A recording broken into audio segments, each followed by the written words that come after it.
논정의 수사학입니다. 근대 수사학의 주류는 문체의 수사학이지만 논정의 수사학이 새롭게 등장해서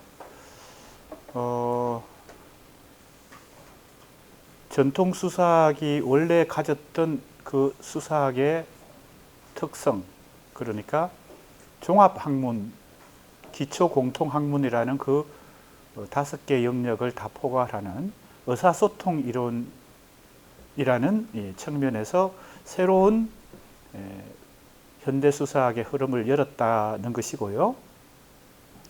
그것이 이제 이 책 전체의 문제의식이기도 하고 이 단원의 문제의식 중에 하나입니다. 지난 시간에 이 서구 철학사 삼각형을 통해서 큰 그림을 그렸을 때 A 꼭지점, B 꼭지점, A 꼭지점을 대표하는 것이 뭡니까? 데카르트라면 B 꼭지점을 대표하는 게 해체주의, 데리다. 그러면 이제 이 양자 대결 사이에서 C 꼭지점이 만들어지게 되고 그것을 그 중에 하나가 현대 수사학의 논정의 수사학이다. 이렇게 이제 큰 그림을 그릴 수 있었습니다. 그런데 이 1958년 지금 여기 나오죠.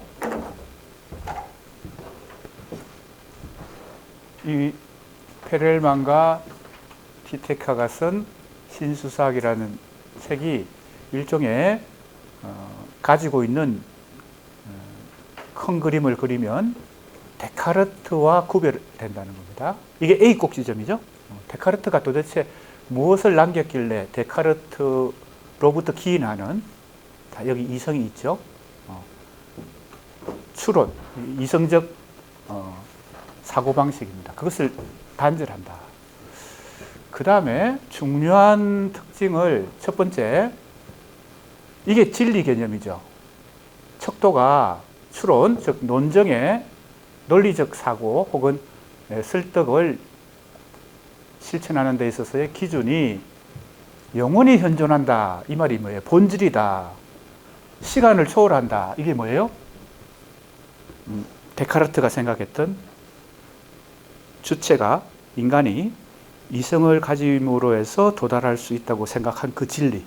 그 진리는 시간과 장소 혹은 상황에 따라 달라지는 것이 아니라 영원불변한 진리, 객관적 진리, 유일한 진리, 이런 개념의 진리였기 때문에 이걸 다른 말로 해서 영원히 현존하는 본질, 이 말이 데카르트적 진리 개념입니다. 그래서 이성으로부터도 단절하고 데카르트적 진리로부터도 단절한다. 이것이 첫 번째 이 신수사학의 첫 번째 원리다. 그죠? 두 번째는 뭡니까? 논정 봅시다. 첫째, 그 다음에 그 진리는 절대 진리라고 간단히 요약할 수 있는데 절대 진리로부터 거리를 두니까 그러나 뭐예요? 참된 지식의 중요한 특징이 지지를 얻는 것이다. 이 말은 뭐예요?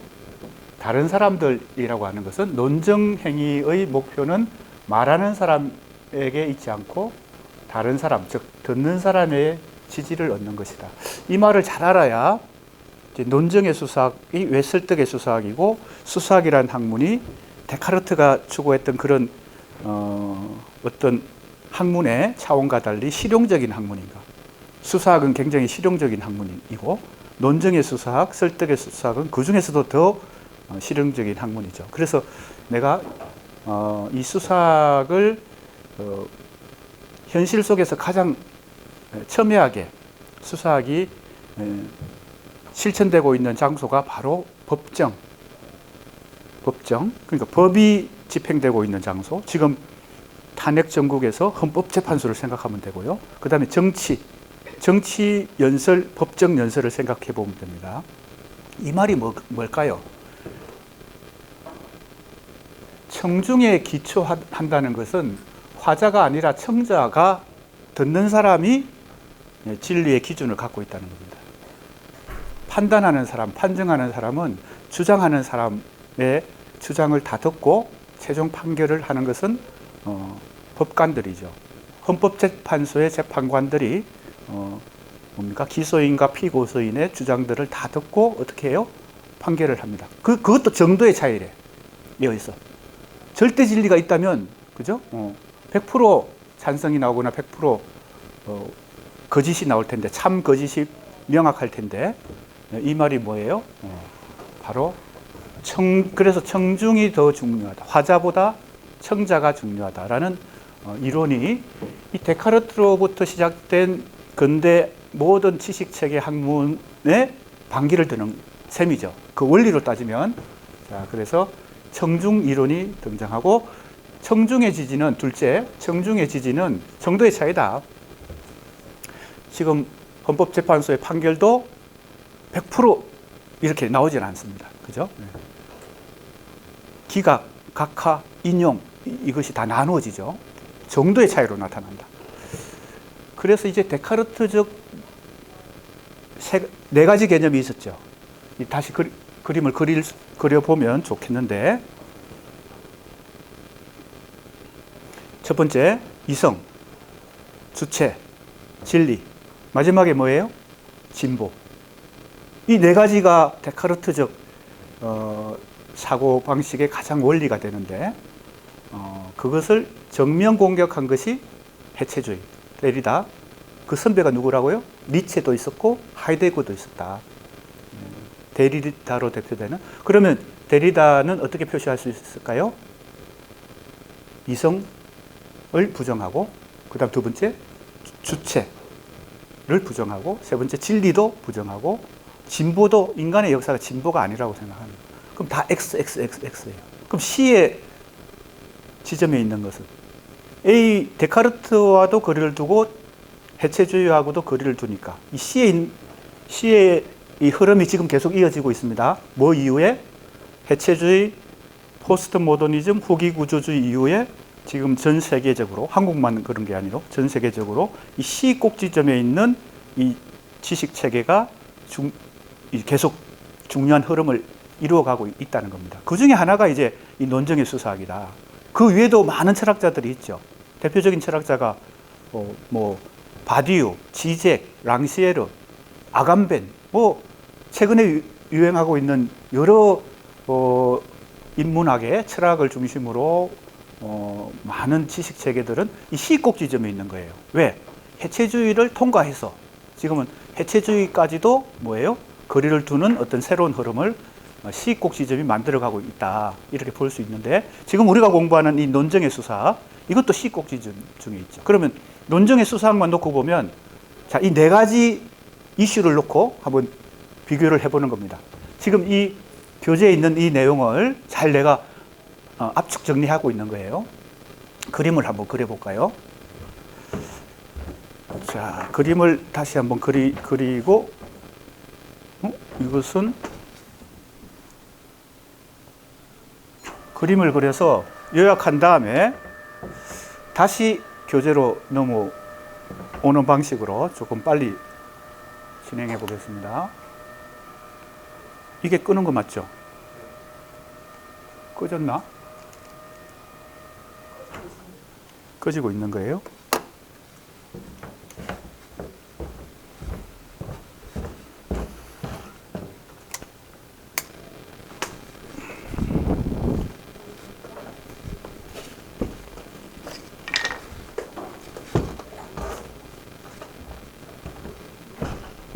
꺼지고 있는데, 꺼지고 있네요. 자, 지금 일종의 복습인데, 지난 시간에 했던 것에 이어서 다시 한번 이 큰 그림을 그려볼게요. 그러면 우리 수강생들이 앞으로 국문과에서 공부하든 아니면 사학과에서 공부하든 인문학을 하는데 아주 기본적인 제목을 이렇게 붙여볼까요? 지난 시간에 제목을 안 붙였는데, 서구 철학사의 일종의 요약, 도식, 도식적인 그림을 그려보는 겁니다. 엄청 큰 그림이니까 도식이라고 말할 수 있습니다. 도식은 그것으로 만족하면 안 되는 거죠. 아주 간단한 도식이니까 그것은 공부의 시작에 불과하고 자기가 계속 관심 있는 분야를 더 깊이 공부해 봐야 되겠습니다. 그것이 수사학이든 정신분석이든 아니면 칸트 철학이든 헤겔 철학이든 뭐죠? 데리다의 해체주의든 그죠? 들레즈의 후기 구조주의든 엄청나게 많은 서구 철학의 지금까지 데카르트 이후의 흐름을 이 삼각형으로 A, B, C 세 개의 꼭지점을 가지고 도식을 그리는 거니까 도식에 도식에 너무 만족하면 안 된다. A를 간단하게 얘기하면 근대 철학이고, 이걸 다른 말로 이걸 주체 철학이라고도 말합니다. 왜 그럴까요? 그만큼 주체를 강조하는 겁니다. 이때 주체는 자, 핵심 원리는 이 네 가지예요. 내 나름대로 내가 공부했던 것들을 다 이렇게 내 나름대로 요약하는 거니까 우리 수강생들은 이걸 참고로 듣고 공부하면 됩니다. 이건 내 나름대로 한번 도식을 만들어 보는 거예요. 이 네 가지예요.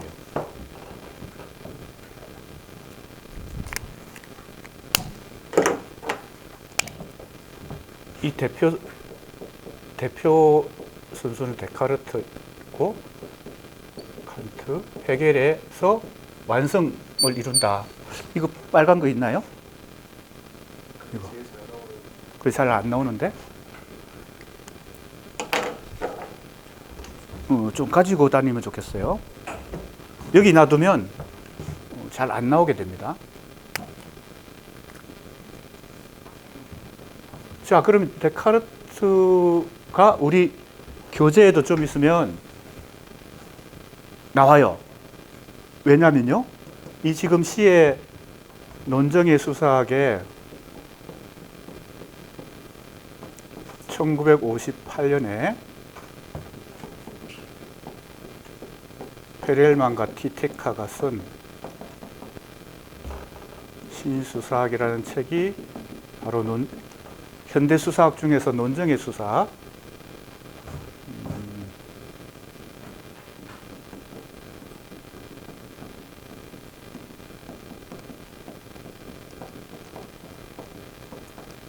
이 문체의 수사학이 주류를 이루고 오랫동안, 그죠?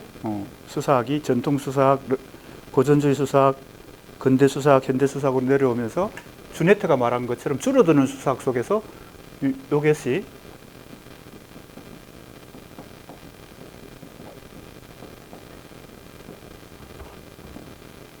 원유, 환유, 제유 이것을 중심으로 줄어들었잖아요. 이것은 텍스트를 그 언어를 수사학적으로 꼼꼼하게 분석하는 거니까 문학 연구하는 것과도 상당히 유사합니다. 텍스트를 분석하는 거예요. 우리도 시집을 읽고 분석하거나 소설을 읽고 분석하거나 이게 문학 연구에 굉장히 중심을 이루고 있죠. 텍스트 분석이. 그것과 수사학에서는 이 문체의 수사학과 상당히 유사합니다. 왜? 이건 텍스트가 갖고 있는 문체나 전이 이 언유, 환유, 제의를 분석하는 데서 출발하는 거니까 이게 수사학, 이 문학에서도 이것은 텍스트 분석과 연관이 됩니다. 이 문체의 수사학이 주류를 이루고 있는 와중에 이 논정의 수사학이 다시 58년을 기점으로 생성이 되는데, 형성이 되는데 이것은 그 수사학의 역사를 따져보면 옛날 전통 수사학이 가지고 있었던 그 종합학문을 다시 회복하는 그런 의미도 있다. 다른 말로 하면 이게 설득의 수사학이라고 말할 수 있고, 이거는 의사소통의 맥락을 중시한다. 의사소통이라고 하면 뭐와 뭐를 생각할 수 있어요? 화자와 청자 사이에 주고받는, 그죠? 대화 이론 혹은 의사소통 이론인데, 데카르트가 생각했던 이 주체는 어떤 진리를, 이성을 가진 어떤 인간이 주체가 되고 진리를 확보할 수 있다는 이 생각은 역사의 우주의 주인이고 역사의 진보로 가져오는 이 주체로서의 이 주체는 여기에 속한 것입니다. 여기에. 그죠? 어떤 주장을 펼치는 여기가 주체라고 생각한 거죠. 그런데 논정의 수사학에서 지금 얘기하는 게 진리를 가지고 있는, 이때 진리는 이 진리하고는 또 다르죠. 주체도 지금 주체 개념도 어찌 보면 여기 미리 얘기할까요?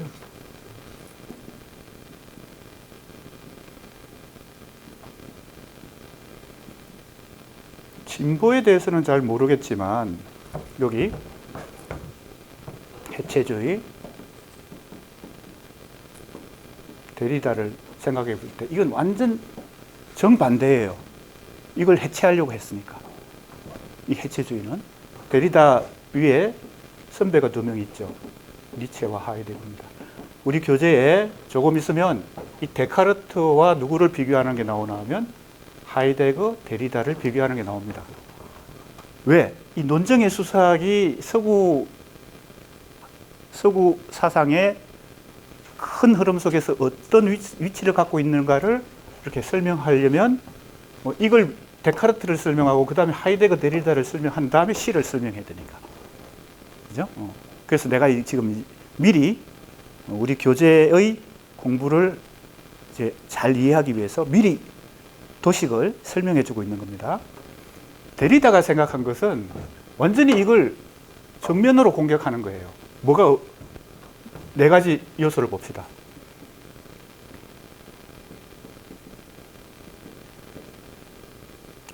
이 진보라고 하는 것은 일종의 역사관이죠. 시간의식이죠. 시간 개념입니다. 인류가 역사를 계속 전개해 나가면서 진보한다, 즉 발전한다. 이런 생각이 기본적으로 왜 있겠어요? 이 근대 주체에게는 이성이 최고의 가치를 갖고 있으니까. 이때 이제 주객 이분법이 생깁니다. 주체가 자신을 주인으로 생각하는 순간 뭘 가지고 있기 때문에? 이성을 가지고 있기 때문에 이성적 주체가 자기를 주인으로 생각하는 순간 뭐가 생겨날까요?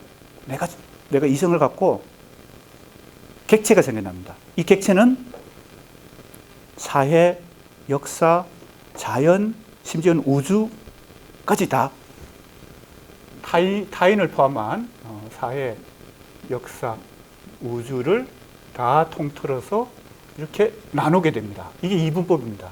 이 주체가 객체라고 생각하는 겁니다. 이런 요소들을. 그래서 근대인들의 주객 이분법에 의해서 타인도 이제 내 이성에 의해서 뭡니까? 컨트롤 가능한 그런 이제 타자로 객체로 이제 파악하기 때문에 어떤 문제가 생겨요? 이 이성이 이제 근대적 이성이 계몽을 가져오죠. 그죠? 신화나 미신이나 불합리한 어떤 세계관으로부터 벗어나서 이 합리적인 이성을 통해 가지고 계몽을 하게 되는 그것이 이제 바로 이 데카르트로부터 시작해서 해결에 이르는 이 근대 철학의 중요한 인류에게 공헌한 중요한 역할이라고 할 수 있죠. 계몽이라 그걸 이제 계몽이라고 합니다. 그러나 한편으로는 어떻게 돼요? 다 이제 이걸 자기가 컨트롤할 수 있다고 생각하거든요. 그래서 데카르트가 생각한 수학적, 과학적 이성을 가지고 그죠? 인류가 무궁히 발전한다고 생각했는데 사실은 어떻게 돼요? 세계 1차 대전, 2차 대전 서로 그 수학과 과학을 최대한 발전시켜서 뭡니까? 원자 폭탄까지 만들어내게 되는 그런 이제 비극을 맞이하는 것을 이제 놓고 이제 한편으로는 이 이성이 계몽을 가져오지만 한편으로는 무엇을 가져올까요? 그걸 이제 도구적 이성이다. 이성을 도구적으로 사용한다. 그죠? 수단으로 사용한다. 그렇게 하니까 객체를 다 종속시키게 됩니다. 우리에게 이성이 가지고 있는 양면성이 있는 거죠. 그죠?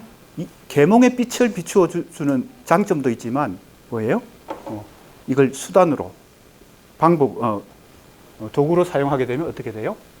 이걸 객체로 취급하게 됩니다. 이게 바로 주객 이분법이고 이것이 가지고 있는 이 근대 철학, 주체 철학이 갖고 있는 이런 문제점들을 선명하게 그죠? 경험한 후에 이 뭡니까?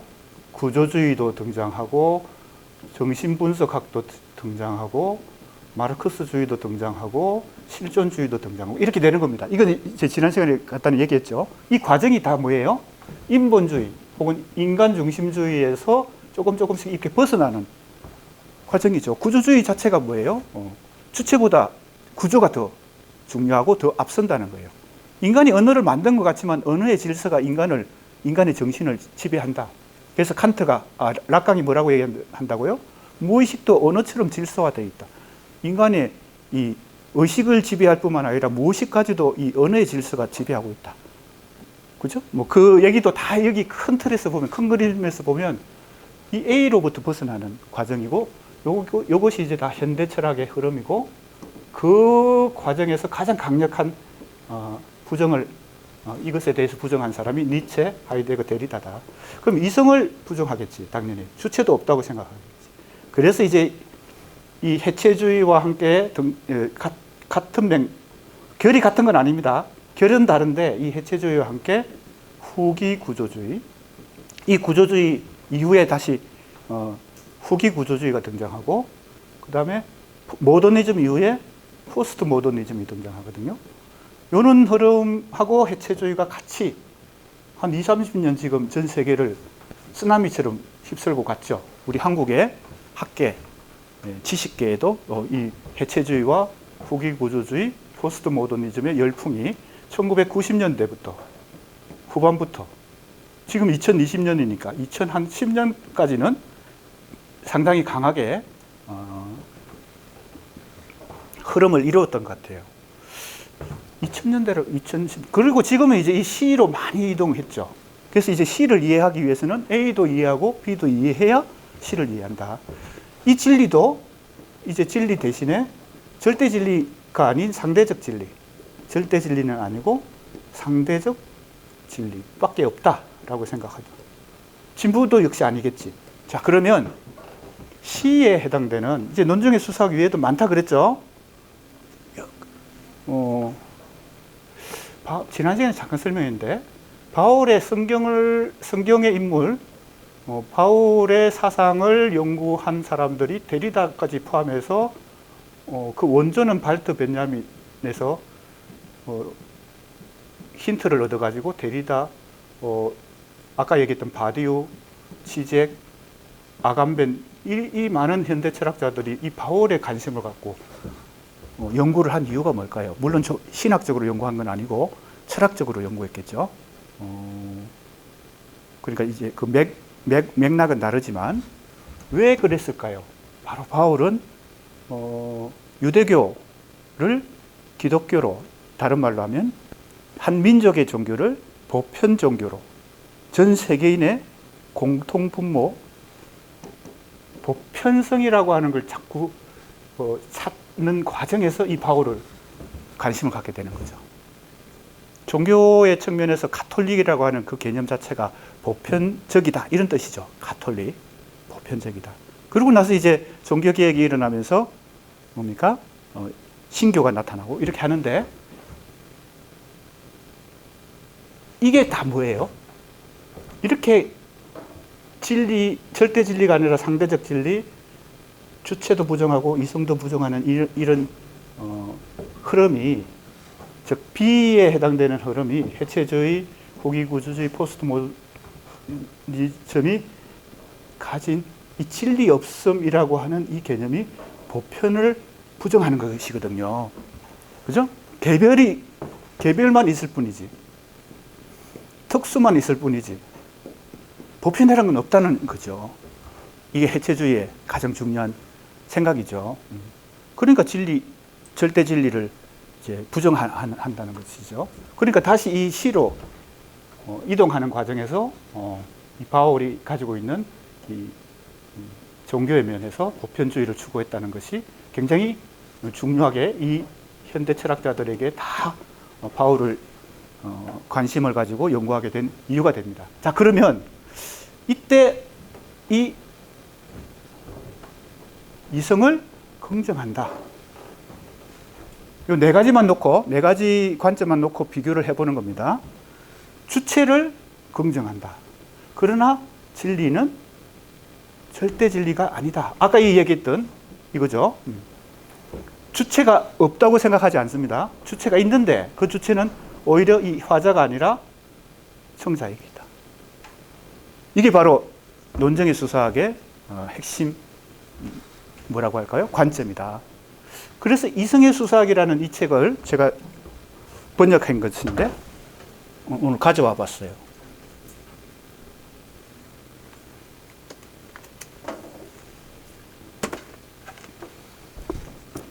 예, 고려대 출판부에서 나온 건데 책 홍보하려고 가져온 게 아니고 지금 우리 진도 범위 중에서 이 책이 굉장히 중요한 내용을 지금 차지하고 있습니다. 왜 그런가 하면요. 여기에 제목이 이성의 수사학이죠. 이것이 뭘 의미하는가 하면 바로 이 시 꼭지점에 있는 이 논정의 수사학이 58년에 새롭게 발생하고 나서 그 이후에 이 제임스 크로사이트가 이 이성의 수사학을 쓰면서 이것을 다 집대성합니다. 무엇을? 1958년에 우연찮게도 이 현대 논정의 수사학의 중요한 책이 하나 더 나와요. 이것은 영국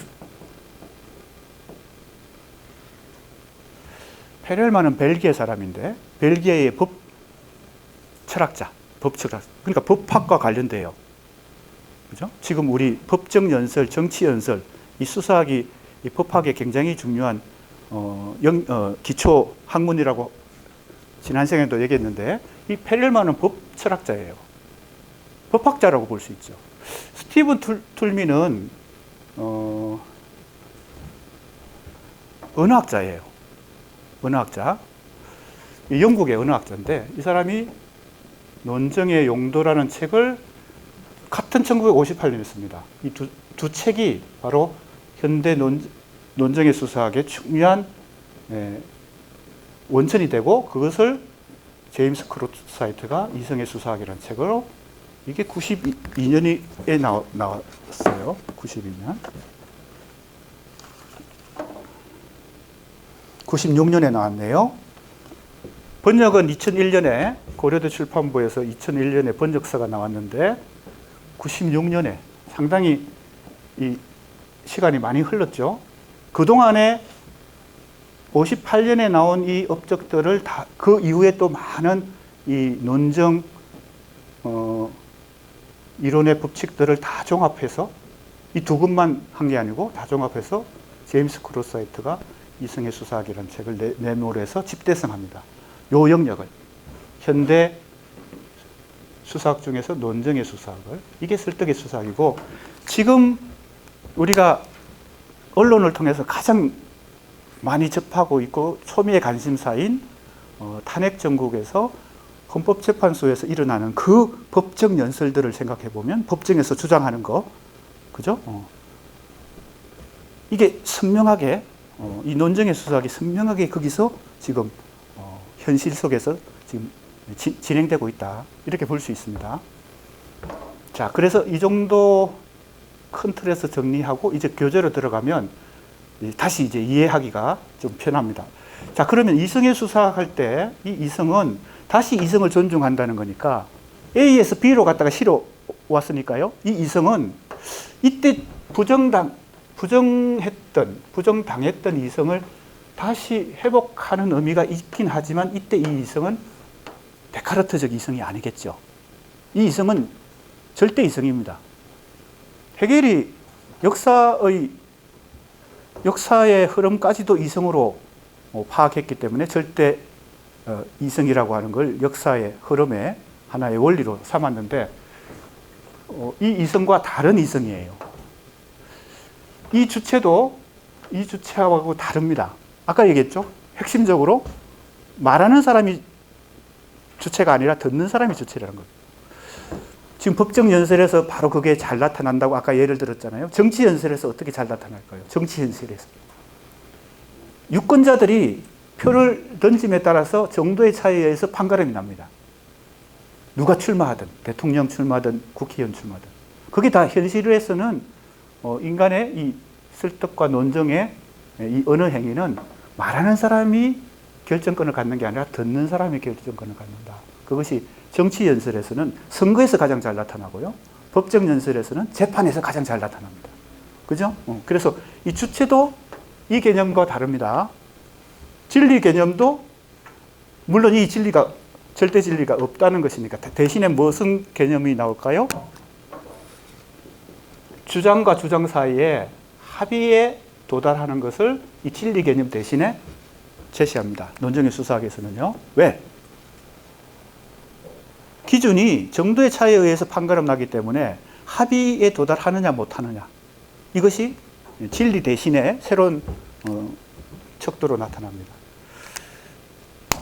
자, 그러면 어느 정도는 큰 틀의 설명은 한 것 같은데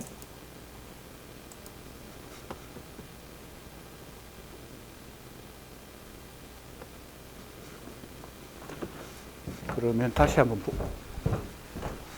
본문을 보면서 좀 빨리 이제 진도를 나가 봅시다. 설명을 큰 틀에서는 했기 때문에.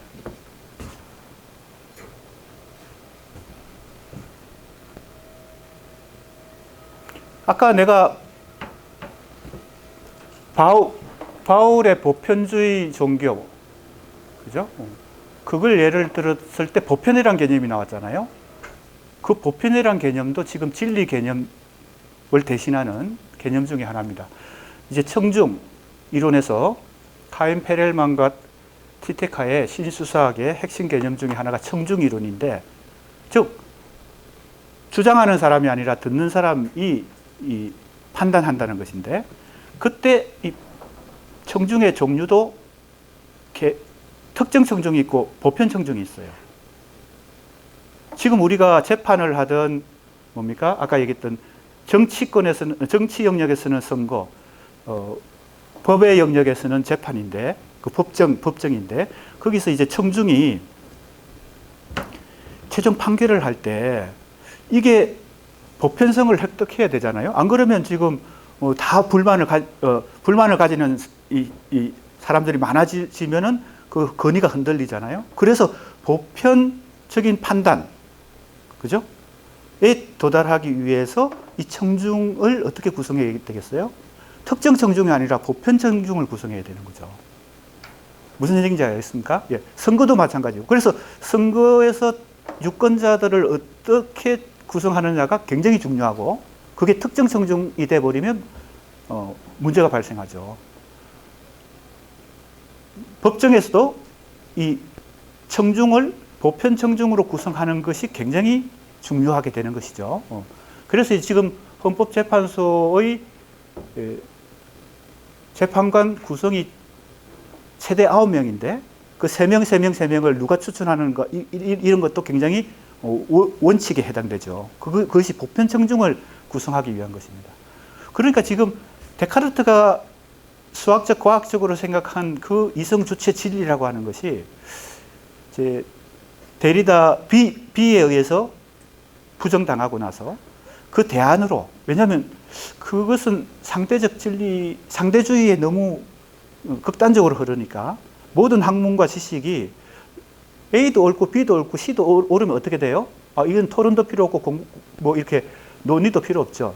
재판도 필요 없죠. 그러니까 C라고 하는 것은 어떻게 보면 A와 B 사이에 대안을 마련하는 것인데 그 중에 하나가 이제 이 논정의 수사학이다. 이렇게 생각하면 되고, 그래서 이 보편이라는 개념, 그리고 합의라는 개념, 이런 것이 뭘 대신한다고요? 데카르트적 진리를 대신한다. 데리다의 진리 없음을 대신한다. 극단과 극단이죠. 데카르트의 진리는 절대 진리고 데리다는 완전 진리가 없다는 거예요. 그죠? 자, 그래서 앞으로 공부할 핵심 개념들을 미리 한번 살펴봤어요. 보편이라는 개념, 합의라는 개념, 그리고 왜 논정의 수사학에서는 이성을 다시 존중하지만 데카르트적 이성과 다르고, 주체도 다시 회복하려고 하지만, 왜? 주체까지 다 깡그리 부정한 것이 해체주의니까 주체를 다시 회복하려고 하지만 그 주체는 데카르트가 생각한 그 말하는 주체가 아니라 듣는 주체다, 이렇게 되는 것이고, 상당히 달라진다는 겁니다. 자, 그래서 지금 우리가 공부하던 곳으로 다시 돌아왔어요. 청중에 기초하여 전개된다. 청중의 특성을 아는 것을 통해 결정된다. 논증을 할 때 논증하는 사람이 청중의 특성을 잘 알아야 합리적으로 수용이 된다는 겁니다.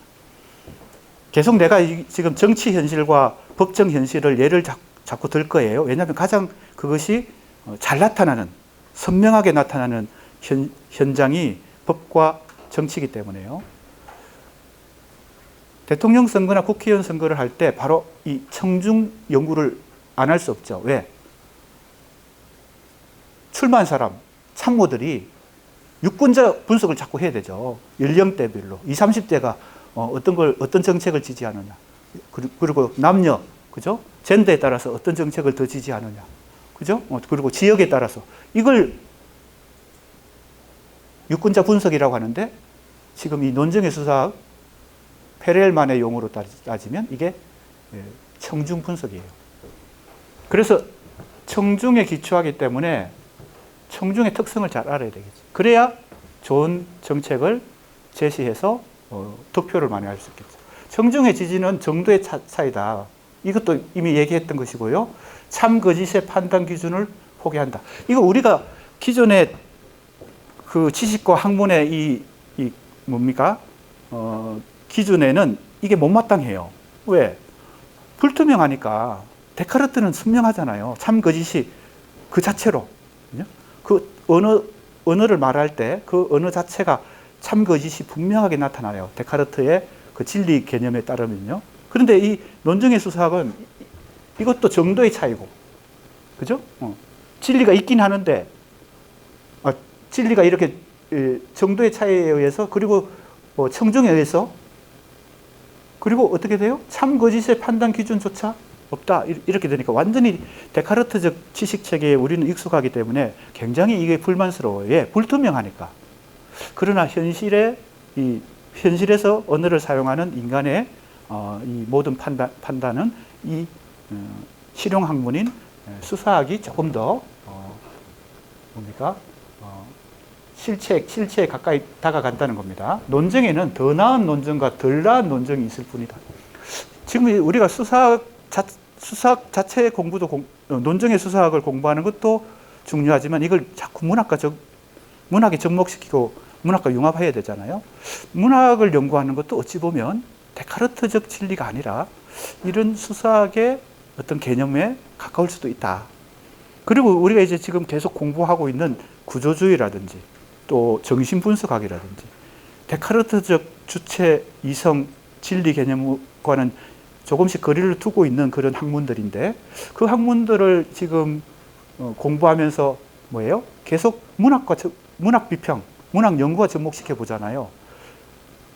문학 연구를 하고 문학 비평을 하는 것은 지금 바로 A 꼭지점의 지식 체계를 가지고 문학을 연구하거나 비평하는 것보다는 그 B로 이동하는 과정에서 구조주의라든지 그죠?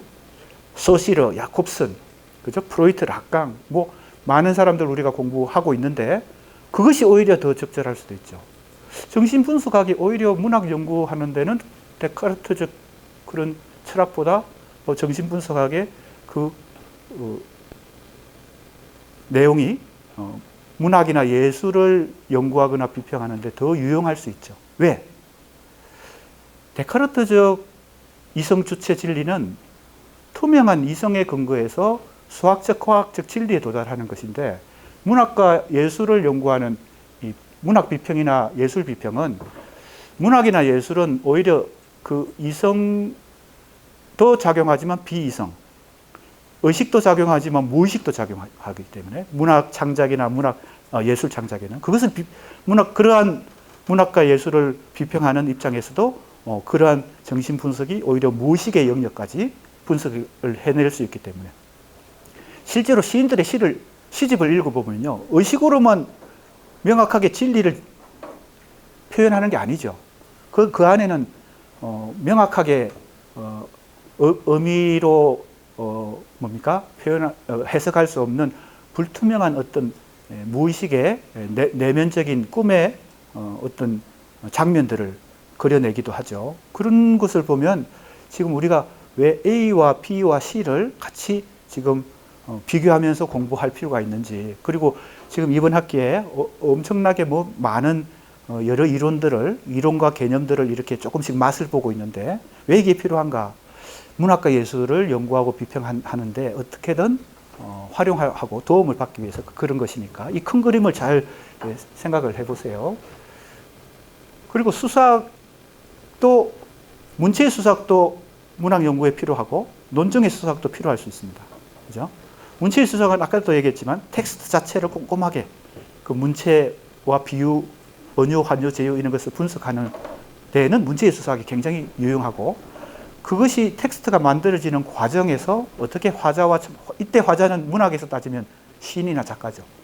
청자는 누굴까요? 비평가나 독자, 화자와 청자의 관계에서 어떻게 의사소통이 일어나는가.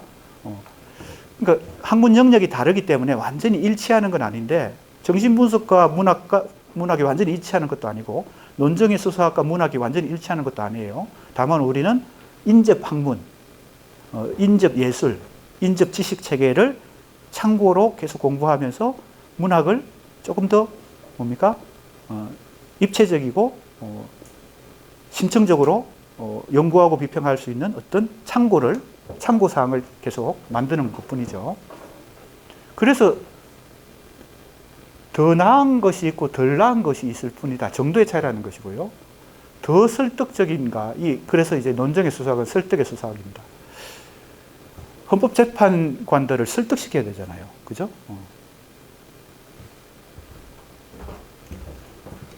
주장하는 사람이. 그래서 논증의 수사학은 설득의 수사학이다.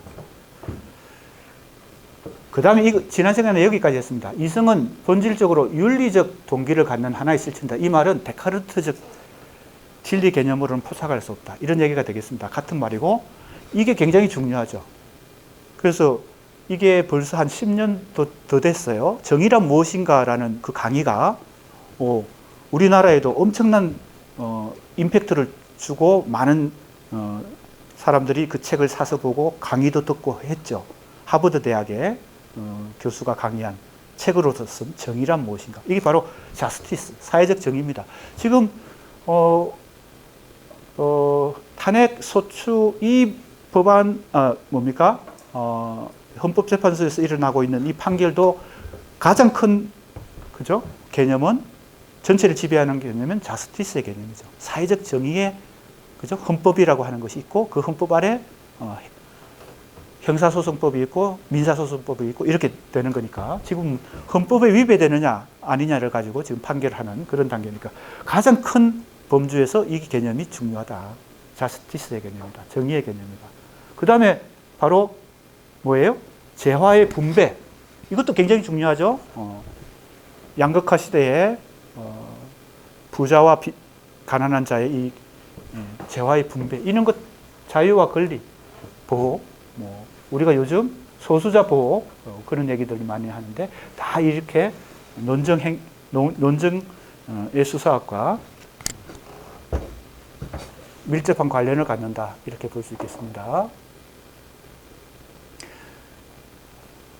자, 내가 그 ABC 삼각형을 통해서 다시 이제 지난 시간에 이어서 다시 한 번 더 복습을 한 이유는, 이제 이 이후에 바로 제임스 크로스화이트의 이 생각을 우리가 더 잘 이해하기 위해서 그렇습니다.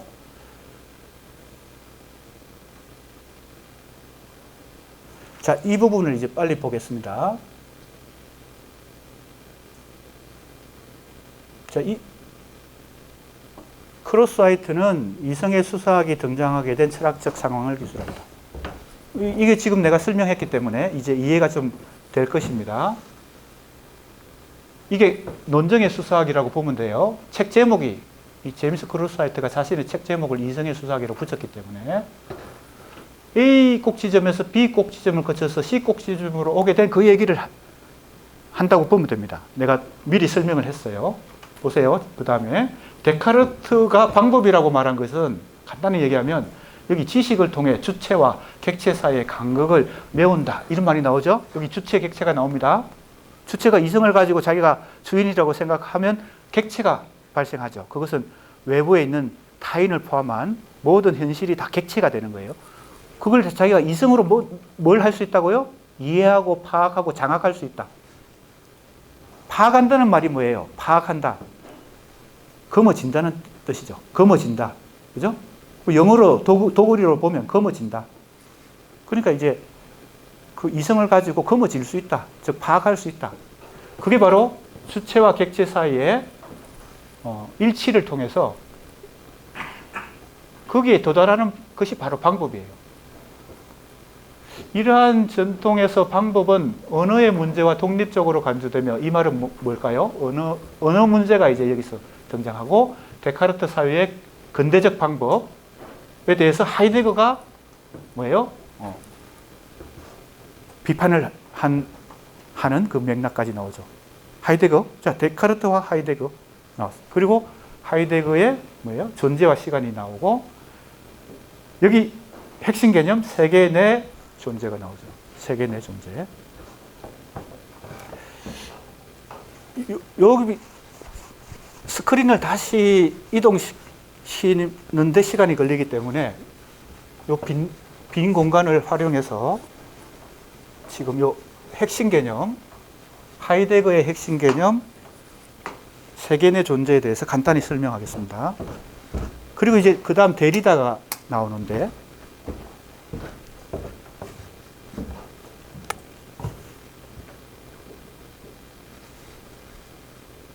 이게 잘 안 나오네요.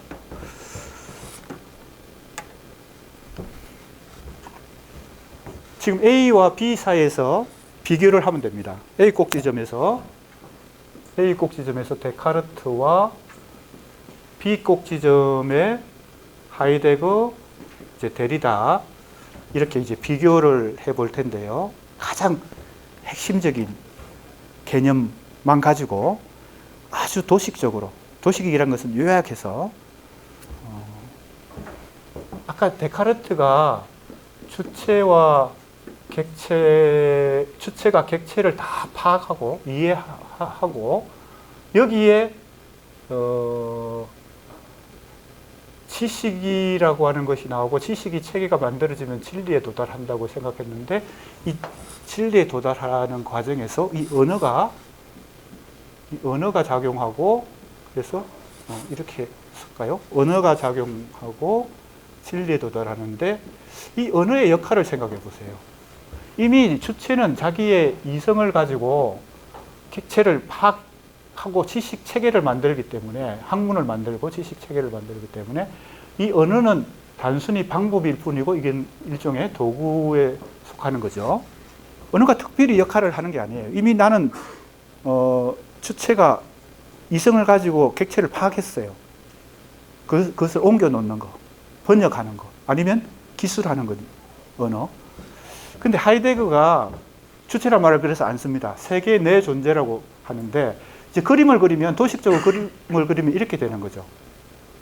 자인이라고 불어로 썼겠죠. 하이데거 독일 사람이니까. 이게 이제 존재라고 번역할 수 있는데, 세계 내라는 말이 중요해요. 그리고 이걸 없는 말을 만들었기 때문에 이렇게 중간에 하이픈을 넣어요. 세계 내 존재.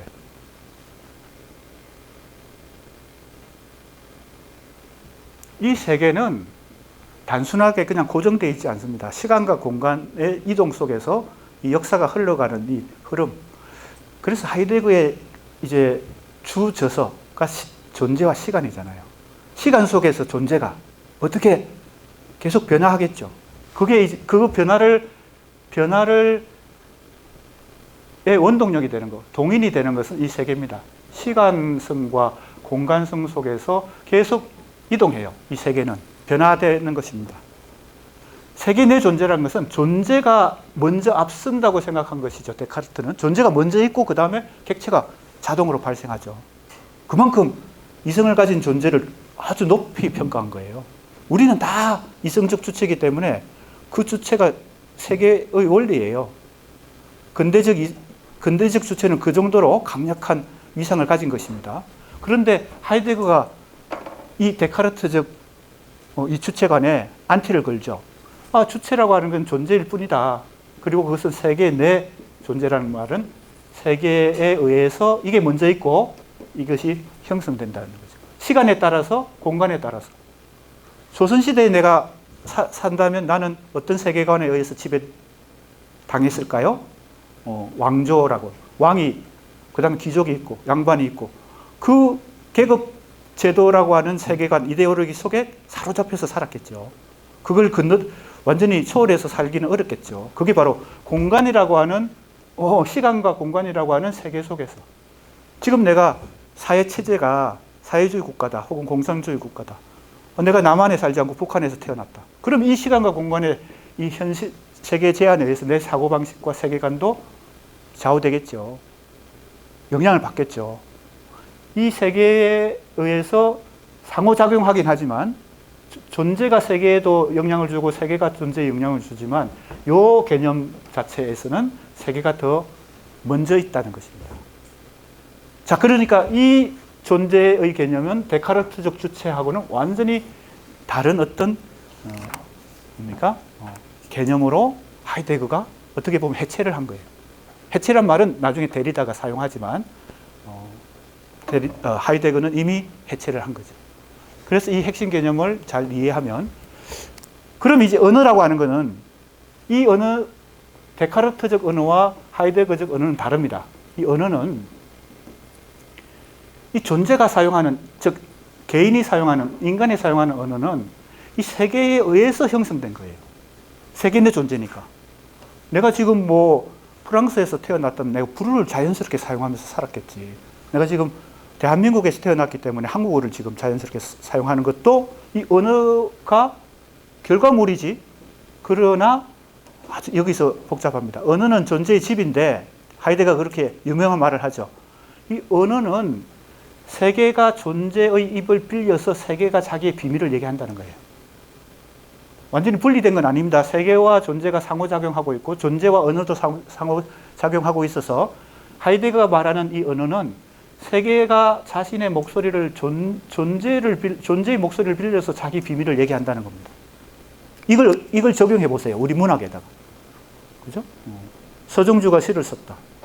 윤동주가 시를 썼다. 그것은 윤동주가 살았던 그 조지훈 시인이 시를 썼다. 그것은 조지훈 시인이 살았던 그 시간과 공간의, 그죠? 시대 정신과 세계의 현실이 조지훈이라는 시인 한 존재를 통해서 이 언어로 표출됐을 뿐이에요. 그래서 우리는 텍스트, 언어로 표현된 이 텍스트를 신비한 어떤 형상물로 이해하게 되죠. 하이데거식으로 생각하면요. 데카르트식으로 생각하면 아주 도구일 뿐인데 하이데거식으로 생각하면 세계 내 존재가, 그죠? 상호작용하면서 이 언어하고도 상호작용하기 때문에 결과물처럼 보이지만 이 언어는 누가 말하는 거예요? 세계가 말하는 거야. 시간이 말하는 것이고 공간이 말하는 것이고 특정한 시간과 특정한 공간이 말하는 것이니까 엄청나게 신비로운 거죠. 이 언어가. 그래서 우리가 시인의 시를 분석하고 비평을 하고 소설가의 소설을 분석하고 비평하는 것은 하이데거식의 언어관에 의하면 이런 역학관계 속에서 이 상호작용 속에서 지금 언어라고 하는 걸 분석하죠. 언어를 분석하면 이 세계의 비밀을 알 수 있죠. 그래서 언어를 잘 분석하면 그 언어를 사용한 이 존재의 내면 세계뿐만 아니고 그 존재의 내면을 만들어낸 세계의 목소리를 들을 수 있죠. 이렇게 이제 하이데거의 언어관이 만들어지게 됩니다. 자, 그 얘기가 지금 굉장히 압축되어서 서술되었기 때문에 보충 설명을 이렇게, 그리고 아주 쉽게 설명하지 않으면 그냥 교재만 읽으면 좀 이해하기 어려울 수 있어서 내가 지금 쉽게 설명을 한 것이에요. 보세요. 여기 세계 내 존재의 중심을 한번 봅시다. 이렇게 읽어볼게요. 그는 근대성의 주체, 객체, 존재론. 이게 주객 이분법이죠. 내가 이미 설명했어요. 이것을 무력화, 즉 무너뜨리기 위해, 다른 말로 하면 해체하기 위해 철학 이전의 경험 속에서 자신을 드러내는 존재를 세계내 존재, in der Welt sein. 그죠?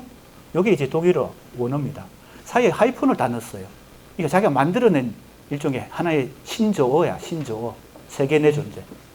하이데거가 이때 세계라고 말했을 때 이 세계는 거미줄처럼 서로 얽혀있는 일종의 거미망이야. 네트워크야.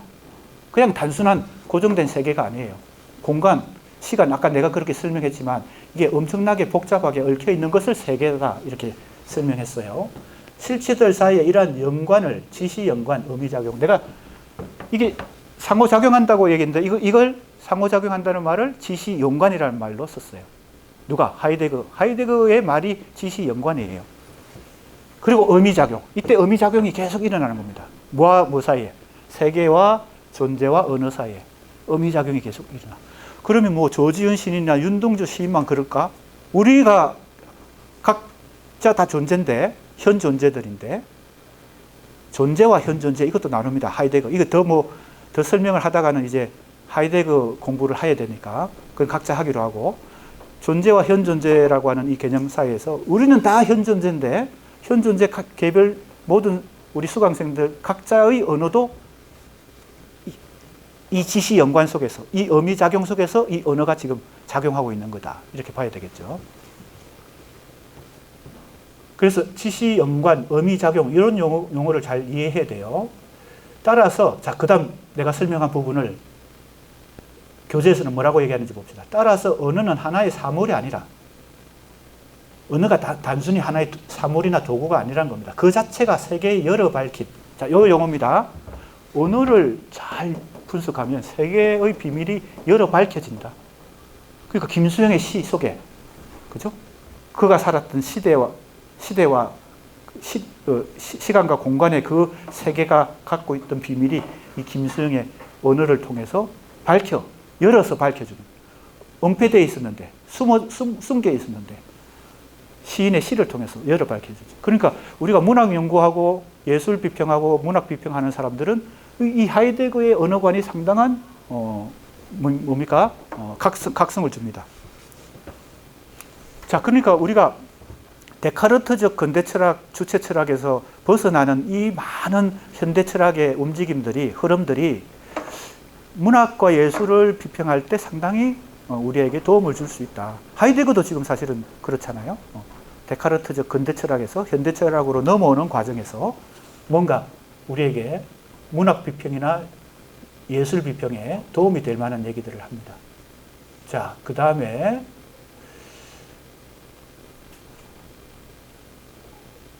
크로사이트가 이 하이데거의 철학적 연구가 수사학을 메타 철학으로 이해하는 길을 예비한다, 이런 말을 했는데, 그러니까 하이데거도 참고한 거지. 논증의 수사학이 이 해체주의의 이 관점을 흡수한 거예요. 왜 그랬을까요? 지금 이 삼각형 다시 생각해 보세요. A도 아니고 B도 아닌 C를 만들어내기 위해서, 그죠? A를 완전히 부정한 것은 B인데, A와도 거리를 두고 B와도 거리를 둬서 어느 정도 절충이란 말은 좀 이상하지만 제3의 대안을 마련하는 것 중에 하나가 논증의 수사이기 때문에, 그리고 또 많은 현대 철학자들이 이쪽에 C에서 제3의 대안을 마련하려고 하고 있기 때문에 그렇다는 겁니다. 자, 이제 해체주의가 나옵니다. 다시 이제 이 데카르트와 하이데거와 또 다른 데리다의 핵심 개념 하나를 생각해 보면 도대체 해체주의가 어떤 방식으로 지금 해체를 하고 있는지 알 수 있습니다. 자, 핵심 개념만 보겠습니다.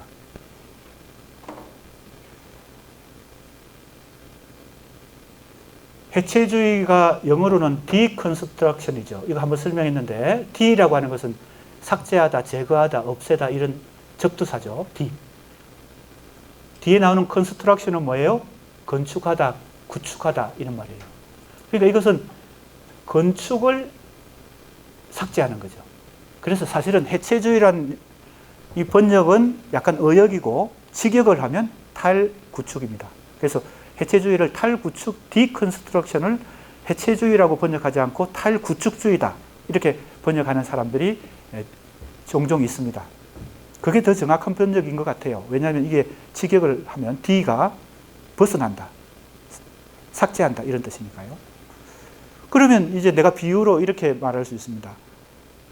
A, 데카르트와 근대 철학, 헤겔까지 이르는 이 A 지점의 근대 철학, 주체 철학은 건축 철학 사상을 건축하는 거예요.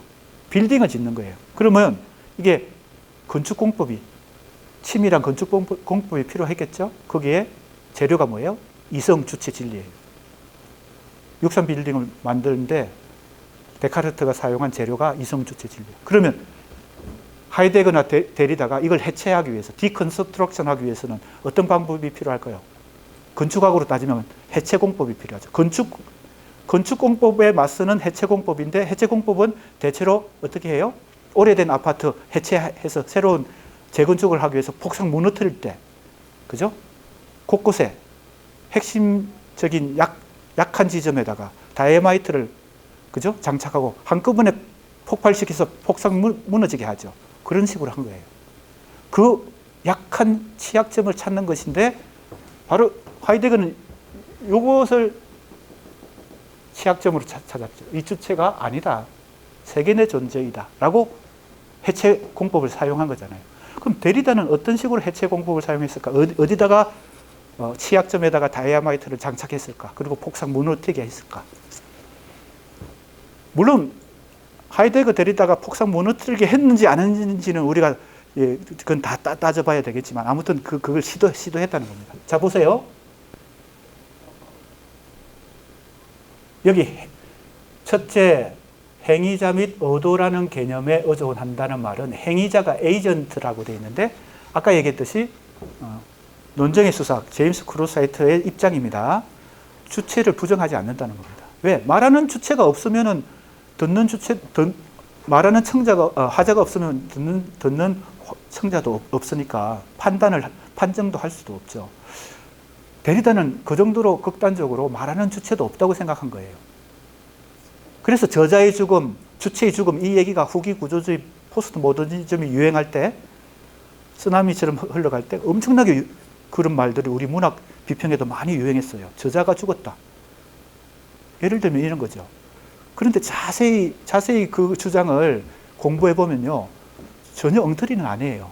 데리다의 생각도 엉터리가 아니고 하이데거 생각이 엉터리가 아니죠. 그럼 예를 들면 이런 거예요. 이문열이라는 작가가 사람의 아들이라는 종교적인 소설을 썼어요. 그 소설을 엄청난 인기를 끌고 베스트셀러까지 됐죠. 나도 읽어봤어요. 사람의 아들. 그래서 감동도 받고 아주 자극도 많이 받은 그 종교적인 주제를 다루고 있어요. 기독교 종교를 다루고 있어요. 그런데 데리다가 볼 때는, 우리는 사람의 아들의 저자는, 즉 창조자는, 주체는, 이 소설을 쓴 주체는 이문열이라고 인정하잖아요. 그래서 그 책을 사면 인세가, 그죠? 이문열 작가한테 10%는 10%도 계약하기 나름이겠지만 들어가죠. 그것은 그 사람이 주체다, 이 소설을 창조한 주체다라고 인정하잖아요. 그럼 데리다는 그렇게 생각하지 않는 거죠. 그 안에는 이 소설 안에는 이문열이 어릴 때부터 읽고 공부했던 성경부터 많은 철학 서적들, 또 다른 사람들의 서양과 동양의 그 고전이 된 문학과 예술들을 다 흡수해서 이게 재구성돼서 나왔을 뿐이지, 어떻게 그게 제로에서 무에서 유를 창조했느냐. 그 사람에게 왜 우리가 창조자라는, 즉 저자라는 권리를 주느냐. 이런 근본적인 질문을 하는 거예요. 데리다의 해체주의는요. 그러니까 주체가 없다는 거지. 저자의 죽음이라고, 주체의 죽음을 저자의 죽음, 즉 우리 문학의 영역에서 적용하면 그렇다는 겁니다. 사람의 아들이라는 소설은 있지만 주체는 없어. 이문열이 저자가 아니야. 그래서 저자의 죽음, 주체의 죽음, 뭐 이런 얘기까지 나오게 됩니다. 이건 예를 든 것뿐이에요. 주체의 영역에서, 저자의 영역에서 예를 든 것뿐이에요. 근데 이제 논정의 수사학에서는 그 주체를 부정하는 것을 받아들이지 않습니다. 그것은 뭘, 이제 저자가 있다, 말하는 사람이 있다. 그게 바로 여기 나오는 의도, 행위자. 그래야 이게 의사소통이 가능하다는 거예요. 의사소통이 가능하고 법정에서 주장이 일어나고 판정이 일어날 수 있다. 그게 합의에 도달하든 안 하든 그런 얘기예요. 그 다음에 이제 핵심적인 것은 바로 여기 나옵니다. 데리다가 주장한 반복 가능성입니다. 요 용어만 잘 이해하면 해체주의의 핵심적인 데리다의 생각을 이해할 수 있습니다. 시간을 잘 체크해야죠. 5분밖에 안 남았네요. 이게 우리 교재에는 반복 가능성이라고 이렇게 나오는데 이게 제임스 크루스화이트가 이렇게 표현한 거예요. 그런데 데리다의 철학을 많은 사람들이 이 개념으로 번역을 했습니다. 차연이라고 번역했어요. 이 개념만 잘 이해하면 됩니다. 차연이란 개념은 이것도 하이데거를 약간 본받아서 그런지 프랑스, 데리다는 프랑스 사람이니까 하이데거는 독일 사람이고 불어로 이전에 없던 말을 만든 거예요. 새로운 말을 만들었어. 불어로. 내가 지금 불어기 때문에 이걸 판사하기는 어려운데 그것을 번역하면 이런 거예요. 없는 말인데 교묘하게 이 두 가지 의미를 융합한 새로운 단어를 만들었어요.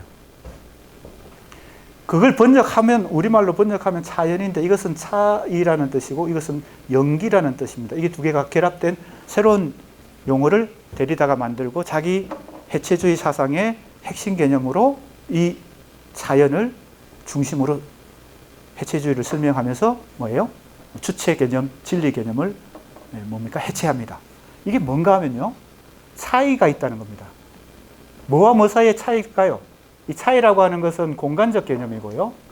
연기란 것은 시간적 개념이죠. 그러니까 공간적으로 차이를 만들면서 시간적으로 연기가 되니까 뭐와 뭐가 딱 일치하지 않는다. 즉 들어맞지 않는다는 뜻이에요. 이때 뭐와 뭘까요? 이때 뭐와 뭐가 계속 들어맞지 않을까요?